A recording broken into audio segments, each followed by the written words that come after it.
Welcome back to the Crochet Crowdhouse with my friends over at yarnspirations.com. I'm your host Mikey. Today we are going to do the Relax and Unwind Shawl. This is classified as a beginner level as you see here, and what I'm going to be doing today is just taking my time and showing you how to do this. Now because it's a beginner level, there's only the second row that is going to be repeating over and over and over, and we're only going to be using 2 balls today in order to make this work. So we'll be using 2 complete balls, and it is Red Heart Colorscape, and the color that I'm going to show you my sample in is using the color called Paris right here.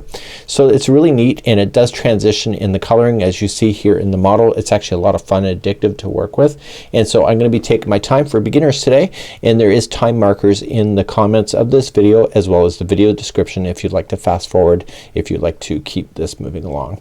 So without further ado, let me just show you the sample and then we'll begin from the beginning. As we begin today, what's going to happen is that we are going to build ourselves a foundation chain to get ourselves started, and then we're going to crochet back and forth, and every time we crochet back and forth it's going to get a little wider and a little wider and a little wider. So the same thing is happening on the other side. So when I go to fold it on this side, you can see that it's getting wider and wider and wider on this side. So that's the only thing that's going to be taking place. And what I decided to do with this is that I had a little bit of yarn left over, so I did a little add-on to the pattern that wasn't actually there, and so instead of using these double crochets like I had, I switched it off to single crochet, and that's what I did at the end. But before we get there, I'm gonna just demonstrate to you on how to hold the hook, and then we'll begin from that part. Now everything is subjected towards you, and what I like to do is just reach into the middle of the ball, and I just like squeezing and I pull out, and it's called yarn barf when you pull out too much instead of just the tail. But because you're crocheting, you can crochet relatively quickly with this, even as a beginner, and so you just keep on pulling until you can reveal the very last strand. Now the advantage to doing it from the middle is that once you get this thing moving along, there won't be any tension coming out of the ball, so that you can control the way your stitches look. It's called tension, and so what you want to do is go all the way to the beginning of the strand that is part of the middle. So let's do that, and I'll see you back here in a moment. Before we learn how to hold the hook, I want you to create a slip knot first, and so it's the slip knot that starts this whole thing off. So you need a knot to begin so that everything kind of knots into each other. Crochet is essentially knots that are being formed into a project. So we're taking a strand and making a fabric with using knots. So with crochet, just as an added tip for you, crochet is start a stitch, finish a stitch. Unlike knitting where you start a stitch and you keep the stitch open until the end of the project, we add a stitch and we close the stitch. So it's adding and closing. To do a slip knot, all you have to do, and this is the way that my mom showed me, so there are different ways to doing it, and what you can do here is that I want you to wrap it around your finger. So just holding it like you see, and I'll go slow and I'll show it 3 times. So you're just gonna take the strand and you're just gonna wrap it around your pointer finger, and you're just gonna go over and around and around so that you see 2 strands on the top of your finger like that. Okay, second time through, hold out your finger, take your strand and just go towards the top and then around and around. One more time. So finger, around and around.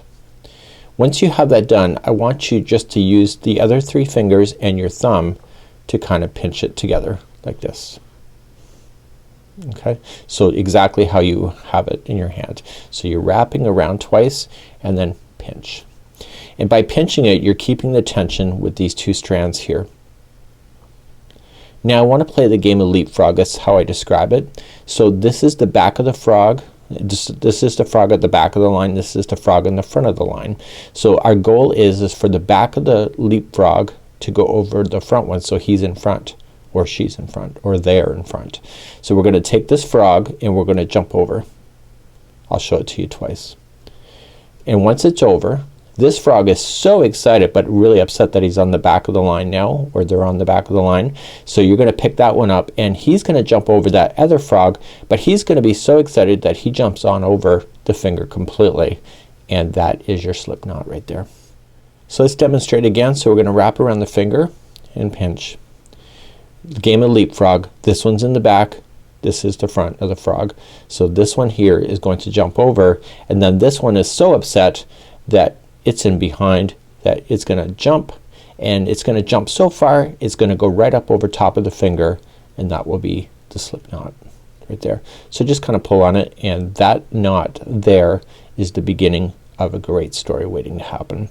So all you're just going to do is just take your hook, whether you're right or left-handed, and put it on there, and the one leading towards the yarn ball is the one that you're going to pull, and it will magically just go around the hook. When you do it, don't pull it so tight that it changes the thickness of the yarn. Just keep it like that. And now we're going to review on how to hold the hook and the yarn. So let's review on how to hold a crochet hook. So this is an 8mm size L. They are all different sizes. So in my little basket here I have different sizes. So the thickness of the shaft, okay, the anatomy is here, it's that you have the hook, you have the throat, which is the indentation, and then you have the shaft here, and that is, the shaft is what determines the size of the stitch work. So if the yarn is thicker, usually the shaft needs to be bigger, and if the yarn is more delicate and more tighter required, then you will want to go thin. So there is a lot of hook sizes. So if I was to recommend, if you were to buy anything, if you've never crocheted before, buy a 5 or a 5.5 or a 6mm hook, and if you're in the US that would be an H, an I, or a J. And when you look at these patterns, it'll tell you what size hook that is used, but H, I, and J are one of the most common used, and that's a 5, a 5.5, or a 6mm crochet hook. So today we are using an 8mm. So when we're going to hold this, you have two options, but I only demonstrate ever one option, and let's talk about that here because there's the reason why. Now in the olden days, crochet was primarily done like this. I've never been able to do it. And also, and the reason why they did that is that there was a status level, and crochet was only for rich people. And so the women with their big ball gowns and whatever they're wearing during the day, it would look a lot more daintier as they were crocheting, and so it was a lot like this. So in time, what happens with that kind of crochet though is that you can develop carpal tunnel right here. So if you don't know how to crochet at this point, don't even think about learning it this way. I would strongly recommend that you learn it like a butter knife like this. You will save your wrist a lot of pain in the future. So what you're going to do is that you're just going to hold it. So you're looking for a hook that has an indentation here on the front side. They all don't have it. Some are completely round. Let me just show you one that's completely round that I have a hard time using. So this is a really fancy one, and it has no indentation.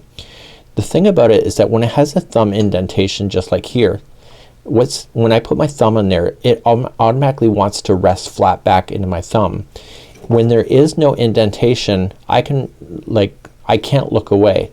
I have to always keep an eye on it because my thumb will change positions as I'm going around. See? It's in a different position. But here with the indentation, you can automatically know and feel it with your finger where that orientation of that hook is. So the indentation here matches the hook being in the up motion. So this is how we want to be able to play with it. So your thumb is going to be sitting right in the thumb rest itself. So the trick with crochet is that you don't want to move this hand very often. You want to keep it pretty much stable and use the rotation of just moving your fingers like this. Okay, so you want to do that. The less motion you can do with your wrist here, you will be saving you a lot of pressure in your wrist.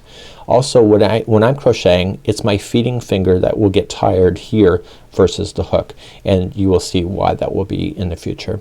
So what's going to happen is that when we go to slide on, and let me just demonstrate it here and give you some background. When you put the hook on, when you pull back on the hook, do you see how it catches onto everything? And so you can't get that hook out. The only way that you can get a hook out of something like this, do you see that it looks like an upside down teardrop? The only way that you can get a hook out of a stitch is by turning it and pushing it up and creating the space underneath so that it can slide out like that. Do you see that?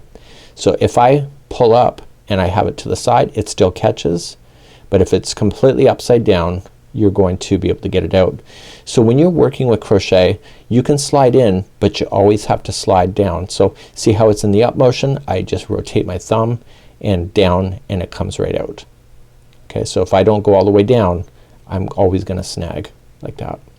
So that's something that you have to keep in mind.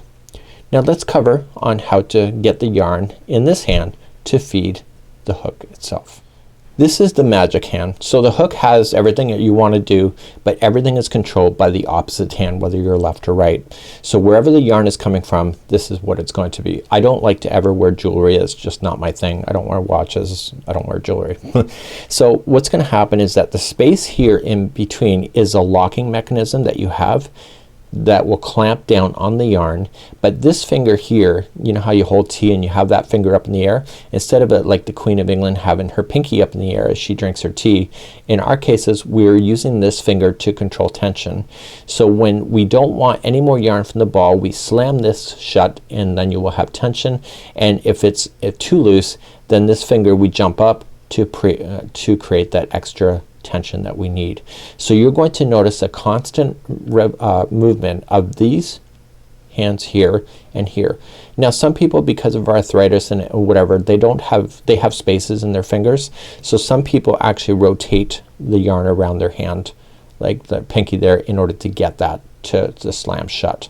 So that's something that you'll have to consider, and if you're wearing rings you'll have to just improvise and find your own way in order to do it. Now when you have crochet, we have to lay it across the hand. So let's talk about that. When you're laying down your hand, just put it down and get the yarn and go over top of your hand like so. So here's the start. So right where the other hand is where that yarn is going to go to. And I want you to open up your pinky and your ring finger and let that yarn fall down underneath like that. Okay, so laying it down. I normally want to do that because I've been crocheting for over 30 years. Even when I'm trying not to, I still do it. So I want to have that come out there.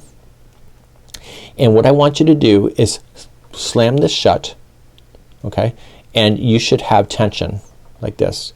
It's not foolproof, you can do it, but it's enough to get you to crochet. And I want you to rotate your hand so that your driving finger, I don't remember the name of that finger, and your thumb come together. Okay, that's the middle finger. So that comes together.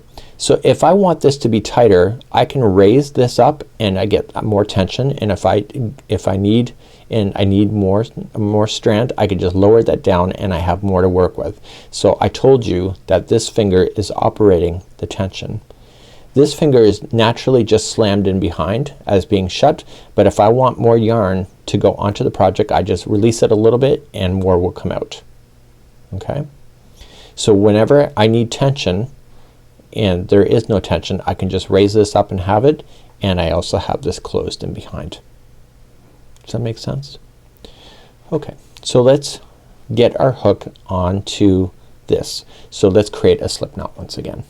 So if you're already done with the slip knot, so remember what we did the finger and then we slammed it and then we played the game of leapfrog. So the first frog goes over, the next frog, so excited, jumps over, but jumps over the edge and comes on the other side. And I want you to put that loop right into your crochet hook. Okay, so I'm tightening this to it, but it's, look, there's no tension there. Okay, it's the same size of the needle, or the hook, sorry, and that's what we're going to do. The yarn that is going to the yarn ball, I want you to lay your hand down like I showed you and just open up your pinky and let the yarn fall, and stay close to the slip knot here. So if you pull it shut, you should have tension, like if you put that shut. So now I want you to grab this knot here underneath the hook with your middle finger and your thumb. Keep this finger away from your project. You don't need it there for this kind of idea. You do need it for in the future, and I'll show you why. So what we want to do is that we want to play within this strand here, and this strand here I want you to pretend it's a rowboat, and it's called yarn over, but just say it's a rowboat for now. And what we're going to do is that we're going to rowboat ourselves and make some chains. Before we begin, one of the biggest lessons that you can learn is that, see, it's not going anywhere.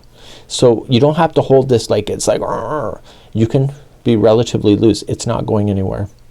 And what I want you to do is watch what I'm going to do is I'm going to come in front of this here. I call it a violin string, but I come there and I grab the yarn, and remember what I said, the only way to get it out is to rotate it and turn it upside down and then I head towards the exit right here, the exit through the gift shop, and I'm gonna come through and I'm going to pull through that loop. I'll show you several times, and you're just gonna pull through.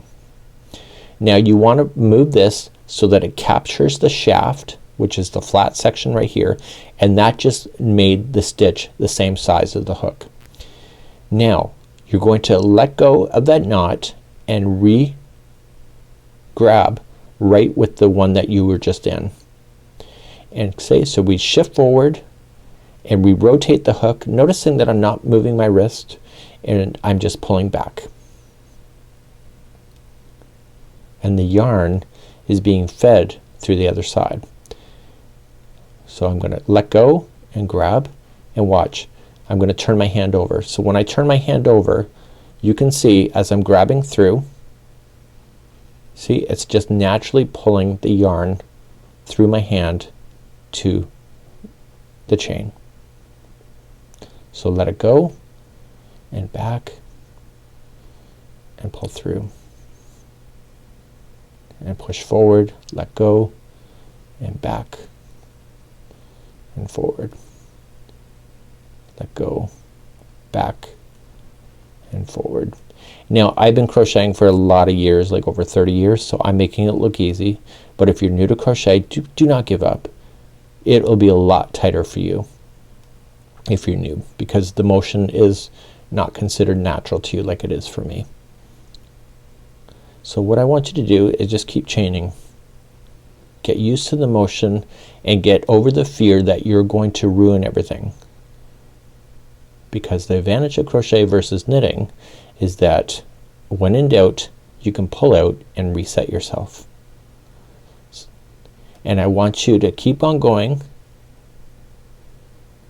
Don't put a lot of thought to it. Just move the hook and go in and out, and in and out, and in and out.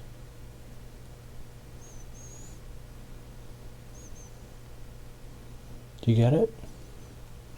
And my goal for you at this moment is make this chain look like it belongs to each other, so all the stitches look like it's the same size. That's the biggest challenge for new crocheters. And in time you can just continue to hold a section like this and chain without having to let go. But for now, just let go in between each.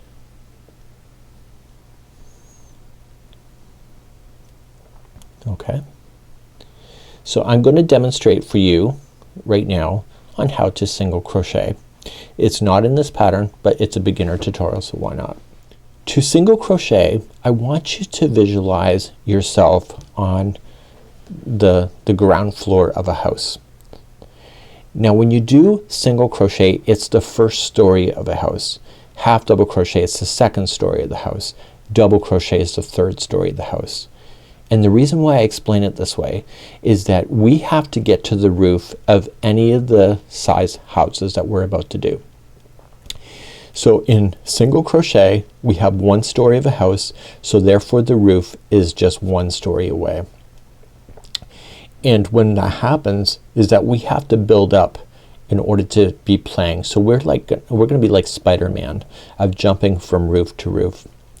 Now to go to the second chain from the hook, you're gonna go and you're gonna count this one and you're gonna count the next one. And if you're new to crochet, see that back hump there? It almost looks like a serpent's back, like the Loch Ness monster. And that's where I want you to stick your hook. So just going in to that stitch like that. And then once we are there, we are going to yarn over and pull through the one stitch only, and then push forward and then yarn over and pull through two. Okay, so I want you to go to the next one. Once you do the first back hump, do you see them? They're right there. And so you're just gonna go in to the stitch. This is single crochet, yarn over, pull through, and then pull through two, and then go to the next one. So going in, through, and pull through. I'm gonna be quiet now as I just do a whack of these for you. A whack in my language just means many. So in, through, and then through 2.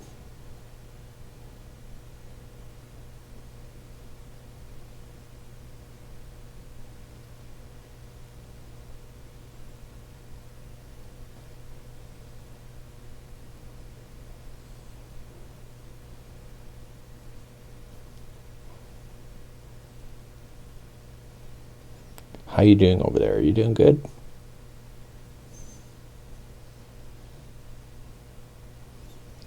The goal here for you is to make those stitches all look like they belong together. And your stitches will probably be tight, and maybe even your chain will be harder to get into. But in time, and I'm not saying a lot of time needs to go by, but you will find your own rhythm in a matter of just a few hours of crocheting. It does not take that long to learn to crochet.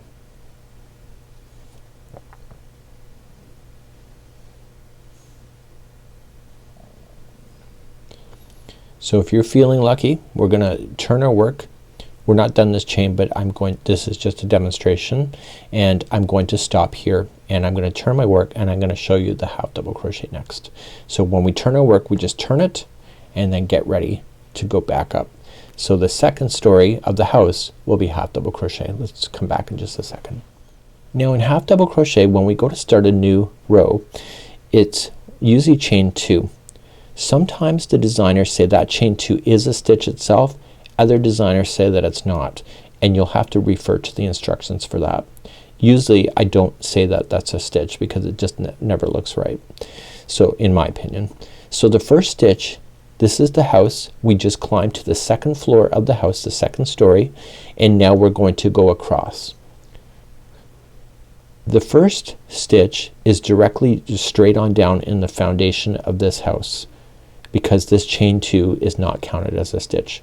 So I want you to yarn over, and before we had been doing the chain, but I want you to yarn over, keep it onto your hook, noticing that the hook is upside down, and I want you to go right into that stitch. And the stitch consists of 2 strands on top,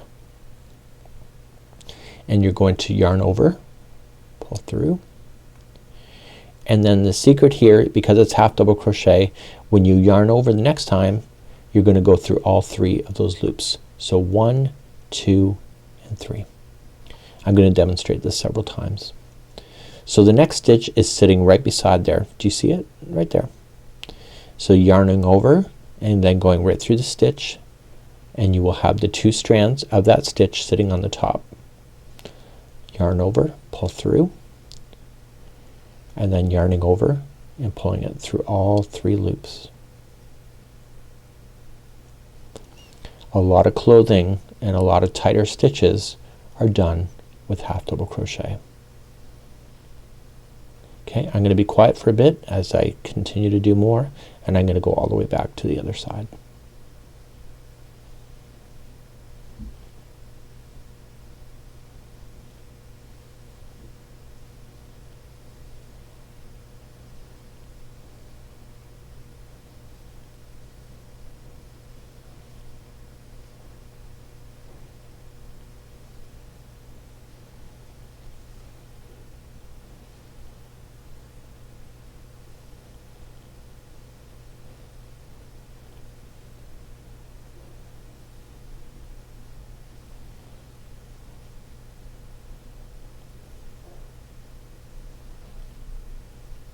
How you doing over there? You doing okay? Half double crochet is not my favorite stitch, but it's used in a lot of clothing. A lot of baby stuff is done in half double crochet because it has the height, but it also has it keeps the thickness of the stitches nicely so that fingers and stuff don't want to go through it. So eventually you'll come to the very end of the row, and this is the very end of the row right here, and we're just going to come into the last one, pull through, and pull through 2, or sorry, pull through all 3 loops. You're going to turn your work, and I'm going to show you double crochet, which is used in this shawl that we're about to do in a little bit. To do double crochet, most times double crochet, the chaining of 3 is the 3rd story of the house. So when you chain 3, so 1, 2, and 3. is the third story of the house. It's a taller stitch. So if I look at it from this point of view, so if I come all the way back, so we had the single crochet was just chain 1. The next chain is then a half double crochet because there's 2 chains, and then finally the third one is double crochet as it has 3 chains. Now usually it counts as the first double crochet. So the first stitch is right where I'm pointing right here. Okay, it's this one here. So if it counts as the first double crochet, the first one that it's sitting out in the right here is already done. So we're gonna come to the next one and we're going to yarn over very much like half double crochet, and you're gonna go into the stitch, and again the 2 strands will stay on top. You can actually just go into 1 or 2 of those strands, and that's a stitch. That's a different stitch, but that is as you get your skills. And you're gonna yarn over and pull through. Now half double crochet, when we were just there, we yarned over and pulled all through all 3, but in double crochet we're gonna yarn over and pull through the first 2 only, and then yarning over, pulling it through the last 2. And you see the stitch is much taller. So the next stitch is right here. So you're gonna wrap the hook and going in, pull through 2 and 2. So yarn over and into the stitch, pull through 2 and 2. So keep on doing that. Just keep practicing.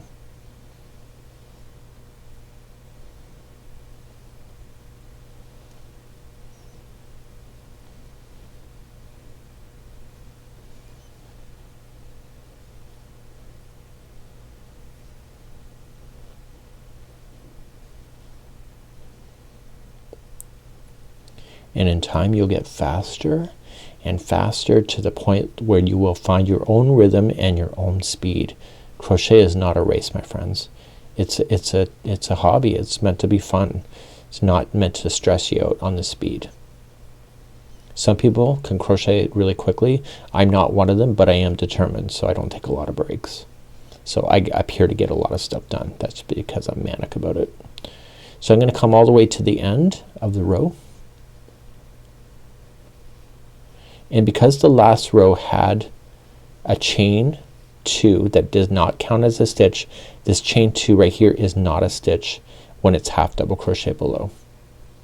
So I'm coming into the last one and I'm going to ignore that chain when it's a half double crochet like that. And that's what it looks like.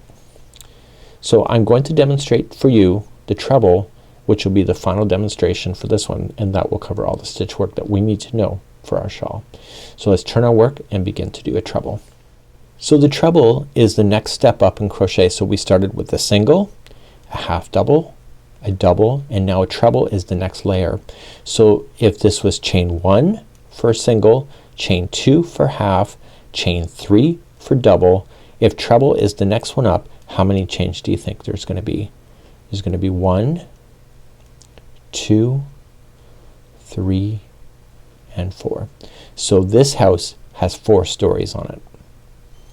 So this is going to count as the very first one, and do you see how it matches? So the next stitch has got to be right here. Now it's a treble, so we're not only gonna wrap one time, but we have to wrap again because the house is taller. So we wrap twice, and then going into the stitch, and then pull through, and then we pull through 2 and pull through 2, and the house is taller, so we have to do that 3 times. Let's do another one. So you're gonna wrap and wrap, so wrap it twice, and then going into the stitch, and pull through 2 and 2 and 2. Try again. So wrap and wrap into the stitch, pull through 2 and 2 and 2. Wrap,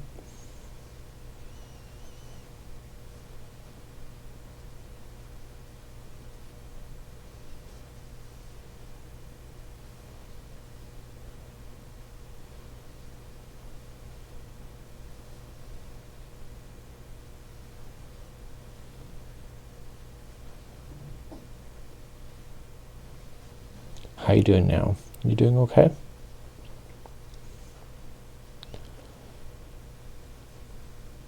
A lot of people in crochet really don't like doing trebles very much. So do you think that there's more stitches other than this as far as the height wise? Absolutely. There's what's called as a double treble, which I will not be demonstrating today, but it's the next layer up. Okay, so instead of wrapping twice, you'll wrap 3 times. And then there is even more, a triple treble, and so you'll wrap even more, and so you get higher and higher and higher in stitches, right? So you can do that. They're not used very often, but you can. There's a vintage fan stitch that has those, and they're really amazing. But you know, once you get beyond double crochet, a lot of crocheters prefer just double crochet or single or halves. So eventually you'll come to the very end, and then you're gonna come into the last one. This is called a turning chain. So you're gonna come right into there. Most crocheters forget that, and then they end up with a triangle blanket. So then they stop right here. So then they miss it, and so they're end up missing a stitch. So what you should see right now is like train tracks. Let's talk about that. So in this beginning, as we did a single, we did a half, we did a double and a treble, and you can see the layers are happening here. The yarn is changing color on its own, but you can see the layers of the height. So what we're going to do now is that we are going to progress to the project that we are intending today. It's called the Relax and Unwind Shawl. I'm going to tell you how to change the size of it if you wish, but I'm gonna go to the pattern now, and let's quickly talk about that. So back to the pattern I go. Now if you've never followed me before, what I like to do is that I like to do an overview of the pattern first, and it's not a really detailed thing. It's about a minute or 2, sometimes 3 or 4. And what we have here is that we have the instructions, and you have your hook size that you have. It has the recommended yarn. It has a little bit of a description just underneath sections like this, and then it has your set of instructions. So it tells you how big this thing is gonna be and what the starting is going to be. Now because I'm an educator on YouTube, people will say, well, you know what, I really don't like the size, I want to change it. So what I like to do behind the scenes, and sometimes I do it and sometimes I don't, is that I write a little diagram for myself. So we have all these crochet diagrams in order for us to be able to play with this particular concept. And so what I've done is that I've figured out how to change the size of this particular one by just diagramming it out, and so that's some information that I can give you. So what's gonna happen here is that I'm gonna get you started, but most times because it is a tutorial, I don't need to crochet this whole thing in order to show you what to do. I can show you through what is called as a mini swatch. So mini swatch is just something that's just smaller, of like what we just did here, where this could have been an entire blanket, but I just taught just a small section of it because I teach you enough so that it can repeat the pattern over and over and over. So I think I've yapped your ear off enough. So what we're going to do is that we're gonna get ourselves started. You can follow the instructions, and for those that would like to improvise in changing the size, be mindful when you change sizes and it's in the pattern of a recommendation of the yarn, it will change the amount of yarn that you will use.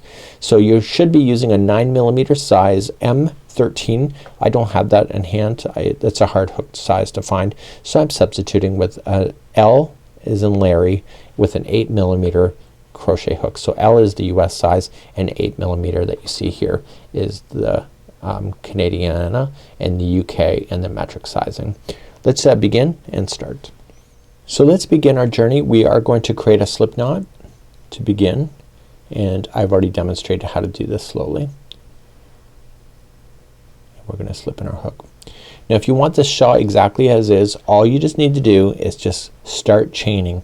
The one on the hook that starts never counts as one. Okay, so when you go to start, you're just gonna go and rowboat back, so just yarn over. So 1, 2, 3, 4 and 5, and go all the way to 74, and then hold for me there. For those that would like to change the size, let me talk about that next, and this is how you can alter the size if you wish. For those that would like to alter the size, when we get to go, you can just do in multiples of 6 plus 1. Here's the thing though, you need to have a minimum of 2 sets of 6 in order to make that work. Okay, so you just do in sets of 6, then plus 1.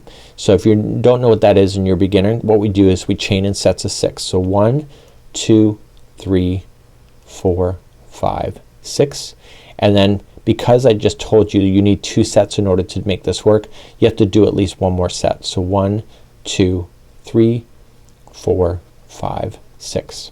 So that will work.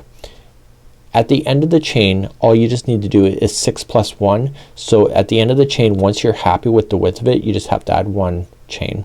But in my case, I want to add 1 more set of 6 before I do that. So 1, 2, 3, 4, 5, and 6.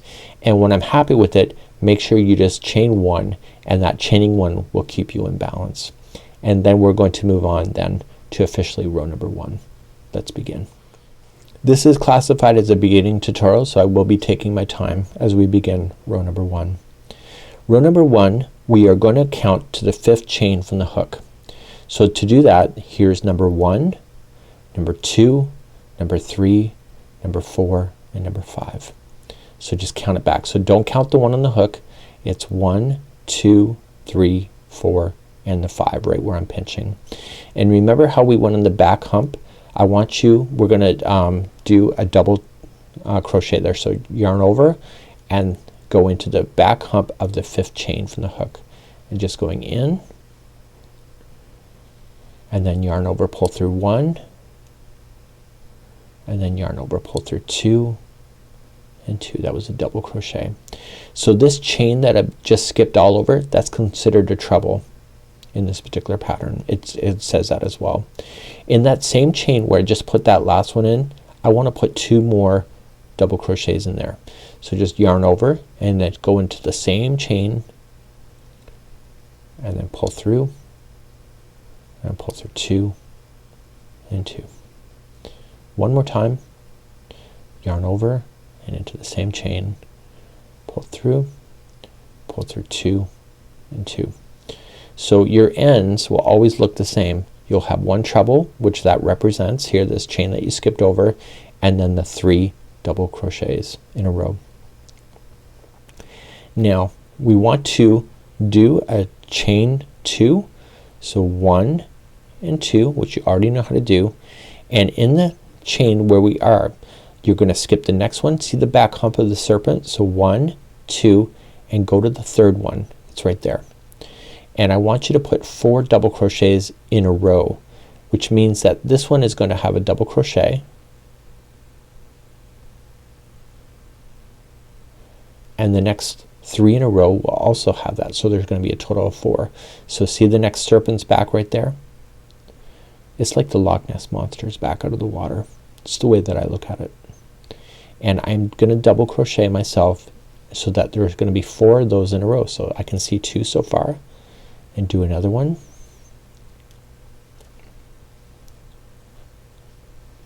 and finally the last one. So this keeps it in 4s. And what I want you to do is that I want you to chain 2, and you're gonna skip over the next 2 chains and go to the 3rd one and do exactly what you just did with the 4 in a row. And you're gonna do that over and over and over again until the very end, where you'll see only 3 chains left when you go to do that.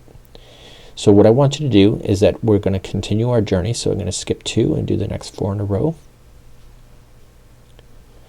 So you can turn me off at any point and just do what you need to do, and then press play again when you're ready.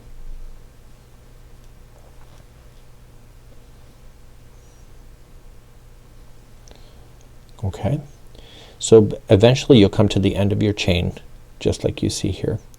So we're now going to finish up the side, and you're gonna chain 2, and you're gonna come into the very last chain. And so you're skipping over 2, and you're going to put in 3 double crochets into the last chain. So 1,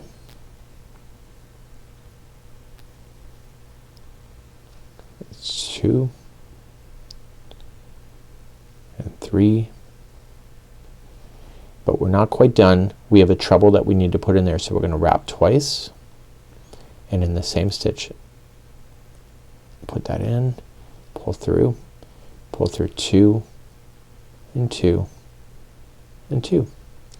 And now I'm going to turn my work, and we're gonna get ready for row number 2, which will be the repeat for this whole thing. And let's just quickly review where we are. So in row number 2 what's gonna happen is that we're gonna build this out. So you'll see that this is up on an angle, so it'll build out like this. So when we go to start, we're gonna be playing within these spaces here, but also the first and the last of every one of these boxes that we're gonna be playing with. So the first and the last for all of them. Let's begin row number 2 and let's begin our journey. In row number 2 we're going to start off with the chain 4, which will count as a treble. So let's yarn over and pull through 1 and 2 and 3, 4. In the same stitch that that's coming out of, we want to place 3 double crochets in there. So yarning over and in, pull through 2 and 2. So that was 1 double crochet. I want 2 more of those into the same stitch.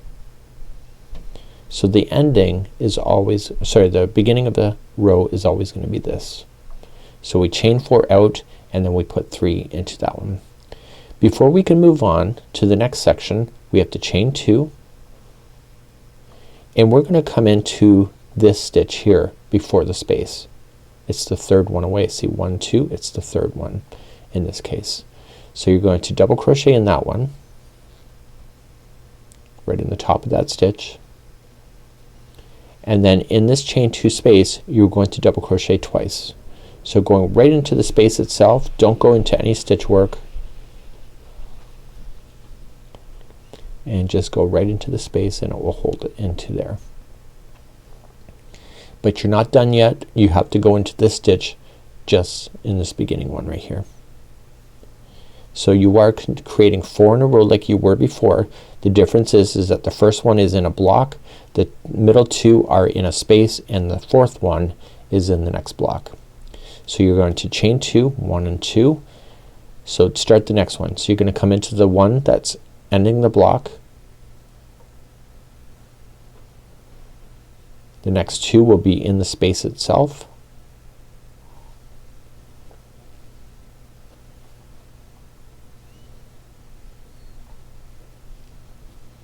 And then the fourth one will be in the next block. So you will go and do this all the way across. You're obviously a lot wider than I am, unless you change the size of course. So chain 2 will separate those out. So come into the last one of the same block, put 2 into the next chain 2 space, and put the fourth one in the next block. And I want you to do this over and over. So now's the time to put me on hold, and then I'll show you how to do the very end. To do the very end, you have to chain 2 after the last block, and you're going to come in right into this chain 4 space, or chain 4 stitch, sorry, not space. So you're going to wrap just one time, so it's gonna be a double crochet into that chain, and it will be 3 of those double crochets first. So 1 and 2 and 3, and the last stitch will be a treble. So you're gonna wrap twice, and then in, pull through 2 and 2 and 2, and you can turn your work, and that was the end of row number 2. So I'm going to show you row number 3, which is the same as row number 2. So what I just showed you is the same all the way throughout this whole thing. And let's begin our row number 3, which is a recap of row number 2. To begin row number 3, which is the same as row number 2, you're going to start off and you're going to chain 4. So 1, 2, 3 and 4. And in that same one that you're coming out of, you want to place in 3 double crochets. So the chain 4 counted as a treble. So to jump the block, we have to chain 2, and we're gonna come into the last stitch of that same block that we're just over. We're gonna do that one. So double crochet there. How many into the chain 2 space? It's 2. So 1 and 2, and in this case we have to do the stitch in the next block, and that has the 4 that are gonna be grouped together. Do you see those 4? So chain 2 to jump, come into the last stitch of that same block that we're currently in. So there is 1, go into the space. That's considered number 2. This is the 3rd stitch, and then the first one of the next block is the 4th, and therefore your set of 4 is done. So chain 2, come into the last one of the same block, go into the space for 2,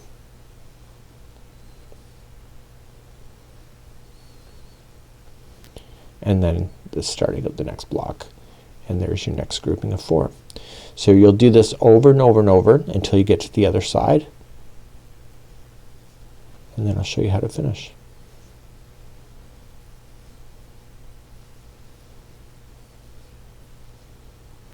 Now's the time to put me on hold, and when you're ready for the outside, just to push play and we'll continue. If you're continuing on, just chain 2, and then just in the last chain itself put in 3 double crochet first. If you go into a gapping space, it'll keep it open and it'll look really obvious, so you always try to go into a chain when you can. So you have 3 double crochets, and then the final one is a treble, and that's all you have to do, and you can turn your work and you can see the next row is done. So that's all you're gonna have to do. But so I'm gonna show you the alternative row that I did right at the end once I realized that I didn't have enough to do a final row. I want to use as much yarn as possible, but I'm gonna show you how I did the single crochet in the final row.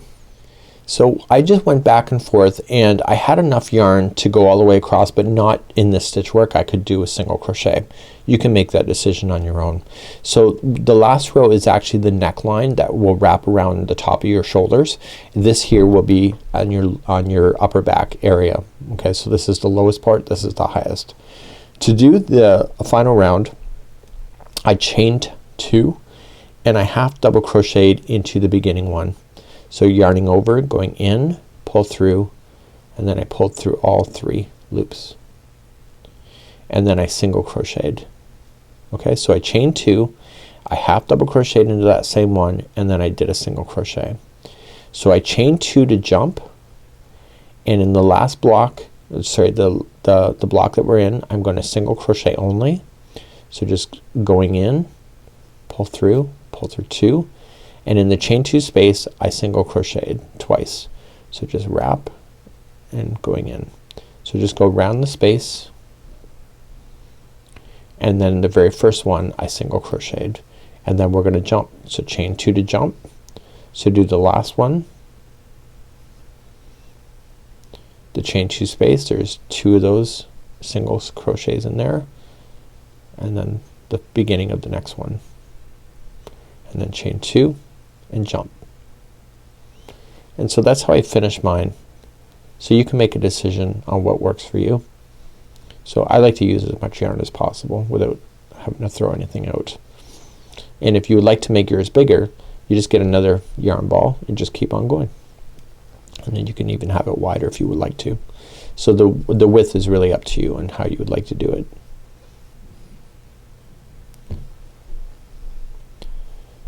So my next and final lesson today will be how to fasten off. So let me just take you to the edge here. So just chain 2 and come into the very last one, and I want you to single crochet and then half double crochet, and that will conclude that one.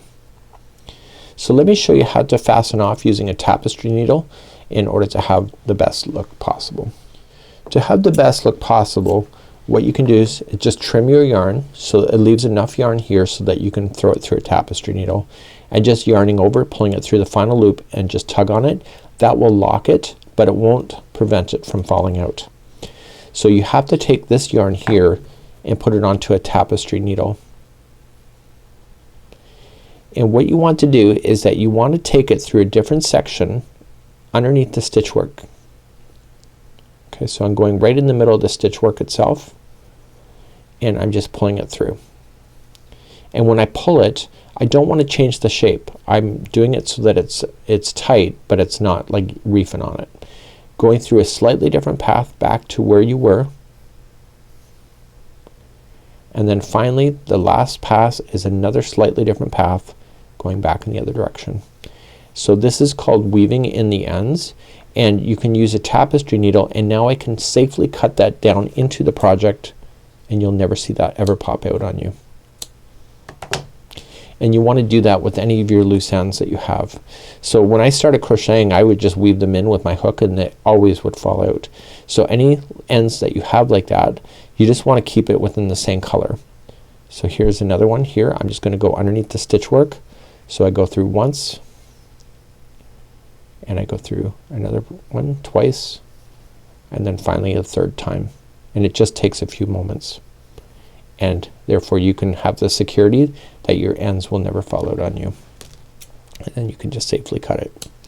So this will conclude off today's tutorial. Hopefully that you will enjoy your new shawl that you have. This was a beginner level, so I went slower than normal, and this is something that you can enjoy. So if you really like this kind of channel, make sure that you subscribe. We have our free patterns all the time, and we're always filming some new stuff from the beginner level like this, but mostly in the easy to intermediate levels. We hope to see you again, and it's Mikey on behalf of the Crochet Crowd, as well as free education by yarnspirations.com. We'll see you. Bye bye.